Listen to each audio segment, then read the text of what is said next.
ആരാ? ഞാൻ ഇവിടുന്ന് തുണി വാങ്ങി. ഓ ഓ ഓ, താൻ ഇവിടുന്ന് തുണി അയൺ ചെയ്യാൻ കൊണ്ടുപോയാളല്ലേ? അതെ. താനല്ലല്ലോ കൊണ്ടുപോയത്, ഒരു പ്രായമുള്ള സ്ത്രീ അല്ലായിരുന്നു? അതെന്റെ അമ്മായിയാ. എന്റെ ഭാര്യയാണ് തുണിയെല്ലാം തന്നത്. അതിങ്ങ് തന്നോളൂ. ഒന്ന് ഇന്നേ.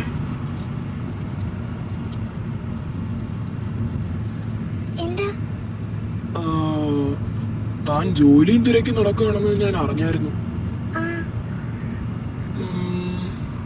തനിക്ക് വേണമെങ്കിൽ ഇവിടെ ജോലി ചെയ്യാം. അതിന്റെ ഒന്നും ആവശ്യമില്ല സാർ. ഞാൻ പുറത്ത് എങ്ങോട്ടെങ്കിലും ജോലിക്ക് പോകാന്ന് വിചാരിച്ചിരിക്കുക. അതുകൊണ്ട് അത് വളരെ നല്ലതാ. തനിക്ക് പറ്റിയൊരു ജോലി എന്റെ കയ്യിലുണ്ട്. തനിക്ക് വേണോ? എന്ത് ജോലിയാണ് സാർ? ഒരു വലിയ വീട്ടില് കാറ്ററിംഗ് ജോലിയാണ്.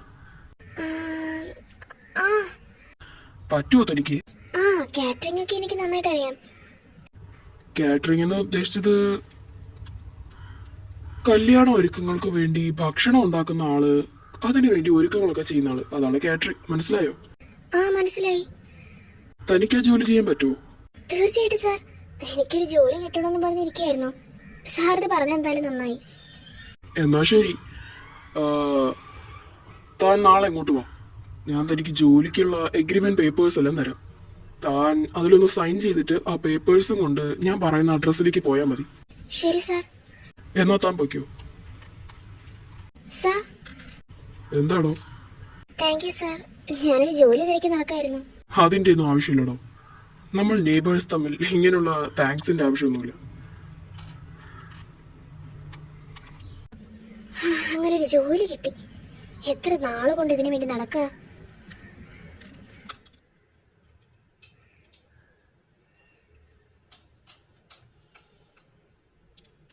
തുണിയൊക്കെ കൊടുത്തോ? കൊടുത്തോ അമ്മായി. പൈസ എവിടെ? അതൊന്നും ഞാൻ ചോദിച്ചില്ല.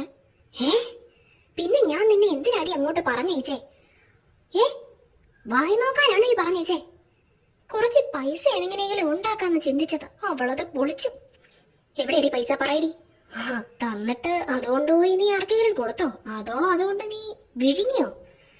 അമ്മായിയോട് ഞാൻ പറഞ്ഞു കഴിഞ്ഞു, പൈസ ഞാൻ വാങ്ങിയില്ല. അത് വാങ്ങാനും പറ്റില്ല. കാരണം ഇതൊക്കെ ഒരു ജോലിയാണോ? ചെയ്യാൻ പറ്റാത്ത ജോലികൾ ചെയ്യാൻ പോകുന്ന എന്തിനാ വെറുതെ? നീ എന്നോട് തർക്കുത്തരം പറയുന്നോ? നോക്കമ്മായി, വെറുതെ പ്രശ്നം ഉണ്ടാക്കാൻ വരരുത്. എനിക്കതിന് താല്പര്യമില്ല. നീ എന്നോട് എതിർത്ത് സംസാരിക്കുന്നോ? എടി നിന്നെ ഞാൻ...